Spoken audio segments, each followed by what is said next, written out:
నమస్కారం. ఈరోజు మంగళగిరి క్షేత్రంలో నరసింహస్వామి వారికి కళ్యాణోత్సవాన్ని నిర్వహిస్తారు. ఈ సందర్భంగా మంగళగిరి పానకాల స్వామి వారి సంపూర్ణమైన అనుగ్రహం కలగాలంటే ఇంట్లో దీపారాధన చేశాక మంగళగిరి పానకాల స్వామి వారికి సంబంధించిన ఏ శ్లోకాన్ని చదువుకోవాలో ఇప్పుడు మనం చూద్దాం. మంగళాచలవాసాయ మంగళప్రదాయినే పానకప్రియ రూపాయ నమస్తే నరసింహాయ. ఇది మంగళగిరి పానకాల స్వామి వారికి సంబంధించిన ధ్యాన శ్లోకం.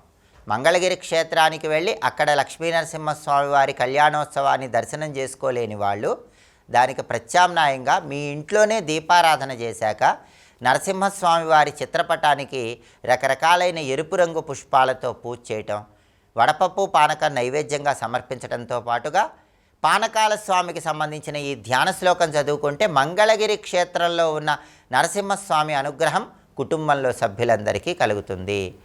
మంగళగిరి పానకాల స్వామి క్షేత్ర వైభవాన్ని మనం పరిశీలించినట్లయితే ఈ క్షేత్రానికి మంగళగిరి అనే పేరు ఎందుకు వచ్చిందంటే మంగళములు శుభములు కలిగింపజేసే క్షేత్రం కాబట్టి మంగళగిరి అనే పేరు వచ్చింది.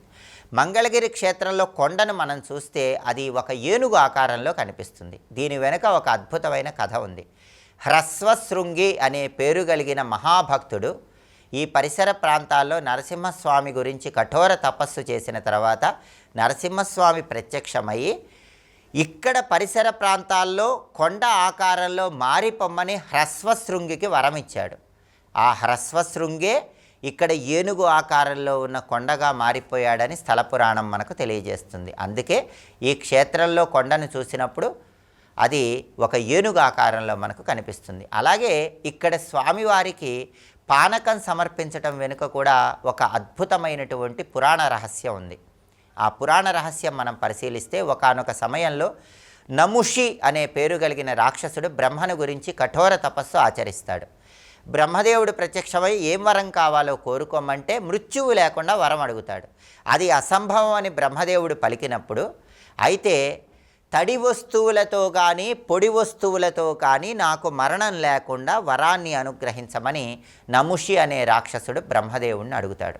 బ్రహ్మదేవుడు తథాస్తు అని చెప్పి అంతర్ధానమయ్యాక నముషి తీవ్రమైనటువంటి అకృత్యాలు చేస్తూ ఉంటే దేవేంద్రుడు వెళ్ళి విష్ణుమూర్తిని ప్రార్థిస్తాడు. అప్పుడు విష్ణుమూర్తి తన చక్రాన్ని దేవేంద్రుడికి ఇస్తాడు. దేవేంద్రుడు నముషి మీద యుద్ధం చేస్తున్నప్పుడు దేవేంద్రుడి పరాక్రమాన్ని తట్టుకోలేక ఒక గుహలోకి నముషి అనే రాక్షసుడు పారిపోతాడు. ఆ గుహలోకి ఈగ రూపంలోకి మారిపోయి పారిపోతాడు.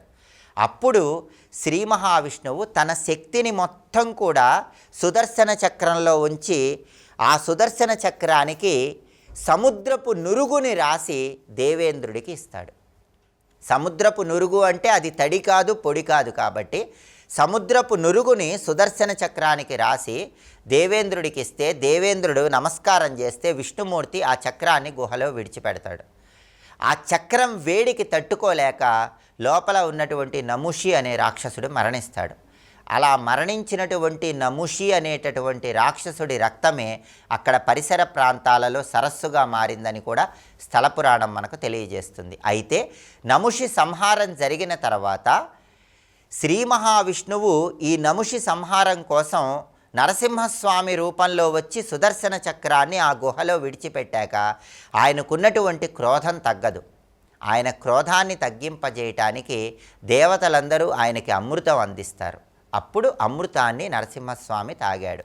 తాగి శాంతించిన తర్వాత ఇది కృతయుగం కాబట్టి నేను అమృతం తాగుతున్నాను, ఆ తర్వాత వచ్చేది త్రేతాయుగం, త్రేతాయుగంలో నేను నెయ్యిని మాత్రమే స్వీకరిస్తాను, ఆ తర్వాత ద్వాపర యుగంలో పాలు మాత్రమే స్వీకరిస్తాను, కలియుగంలో మాత్రం పానకం స్వీకరిస్తానని దేవతలందరితో నరసింహస్వామి పలికాడని, అందుకే ఈ కథ కృతయుగంలో జరిగింది కాబట్టి కృతయుగంలో దేవతలందరూ ఇక్కడ లక్ష్మీ నరసింహస్వామి వారికి అమృతం అందించేవాళ్ళని, ఆ తర్వాత త్రేతాయుగానికి వచ్చేసరికి ఆవు నెయ్యి అందించేవాళ్ళని, ద్వాపర యుగంలో ఆవు పాలు అందించేవాళ్ళని, ఇది కలియుగం కాబట్టి స్వామివారి అనుగ్రహం కోసం పానకం అందిస్తున్నారని స్థల పురాణం మనకు చెప్తుంది. ఇక్కడ ఉన్నటువంటి మహిమను మనం పరిశీలిస్తే నరసింహస్వామి వారికి పానకం సమర్పించేటప్పుడు ఆయన గుటకలు వేస్తున్నటువంటి శబ్దం మనకు వినిపిస్తుంది. అంటే స్వామివారు ఇక్కడ ఉన్నారు అని చెప్పటానికి దీన్ని అద్భుతమైనటువంటి నిదర్శనంగా మనం భావించుకోవచ్చు.